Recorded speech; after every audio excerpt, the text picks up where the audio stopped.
পবিত্র কোরআনের মধ্যে 114টি সূরা রয়েছে।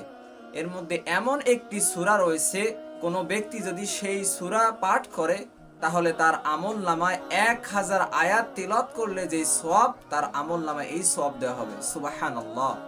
তাহলে চলুন আমরা জেনে নেই, আল্লাহ রাসূল সাল্লাল্লাহু আলাইহি ওয়াসাল্লাম সাহাবা কেরামকে বলতেছেন, তোমাদের মধ্যে কি এমন কেউ আছে, কেউ সামর্থ্য রাখে না যে প্রত্যেক দিন রাতের বেলা 1000 আয়াত তিলাওয়াত করে ঘুমাবে?